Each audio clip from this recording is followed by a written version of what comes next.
అందరికీ నమస్కారం అండి ఫ్రెండ్స్. ఇప్పుడిప్పుడే ఒక ముఖ్యమైన లేటెస్ట్ అప్డేట్ న్యూస్ అయితే రావడం జరిగింది. అది కూడా ఏపీ ప్రభుత్వానికి వాలంటీర్లు సంచలన ప్రకటన అంటూ ఒక లేటెస్ట్ అప్డేట్ న్యూస్ అయితే రావడం జరిగింది. అయితే దీని గురించి పూర్తి సమాచారం మనం ఈ వీడియో ద్వారా తెలుసుకుందాం. వీడియో ఎక్కడ స్కిప్ చేయకుండా చూసినట్లయితే అప్పుడే మనకు పూర్తి సమాచారం అయితే తెలుస్తుంది. ఇక లేట్ చేయకుండా వివరాలకు వెళ్దాం ఫ్రెండ్స్. నాదొక చిన్న రిక్వెస్ట్ ఫ్రెండ్స్, వీడియో అయితే ఎంతోమంది చూస్తున్నారు కానీ సబ్స్క్రైబ్ అయితే చేసుకోవట్లేదు.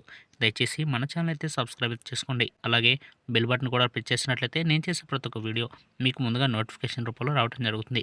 ముఖ్యంగా వీడియో నచ్చితే లైక్ చేయండి ఫ్రెండ్స్. లైక్ చేయడం ద్వారా ఇన్ఫర్మేషన్ అనేది ఎంతోమందికి రీచ్ అవ్వడం జరుగుతుంది. ఇక లేట్ చేయకుండా పూర్తి వివరాల్లోకి అయితే వెళ్ళిపోదాం ఫ్రెండ్స్.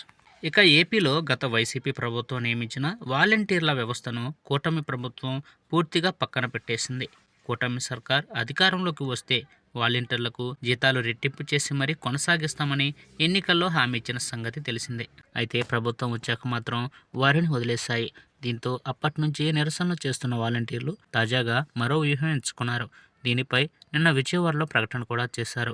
వాలంటీర్ల కొనసాగింపునకు అసలు ఈ వ్యవస్థను నియమిస్తున్నట్లు గత ప్రభుత్వం జీవో ఇవ్వకపోవటమే ప్రధాన కారణమని చెప్తున్న సీఎం చంద్రబాబు మరియు డిప్యూటీ సీఎం పవన్ కళ్యాణ్ ఎన్నికల్లో మరి కొనసాగిస్తామని ఎలా హామీ ఇచ్చారని వారు ప్రశ్నిస్తున్నారు. అలాగే జీతాలు పెంచుతామని కూడా ఎలా చెప్పారని వారు అడుగుతున్నారు.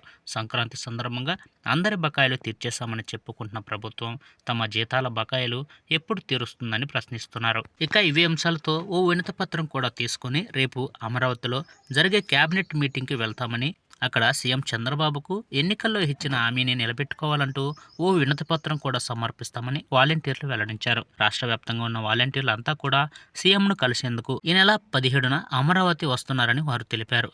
ఇప్పటి వరకు తమకు పెండింగ్లో ఉన్న జీతాలన్నీ చెల్లించలేదని, సంక్రాంతి సందర్భంగా గుడ్ న్యూస్ చెప్తారని ఇప్పటి వరకు ఎదురు చూశామని గుర్తు చేస్తున్నారు. ఇప్పటి వరకు మంత్రులతో చెప్పిస్తున్నారని, చంద్రబాబు పవన్ కళ్యాణ్ చెప్పడం లేదని, అందుకే వారిని అడిగేందుకు వెళ్తున్నట్లు తెలిపారు. చూసారు కదా ఫ్రెండ్స్, ఈ అప్డేట్ కనుక మీకు నచ్చితే లైక్ చేయండి.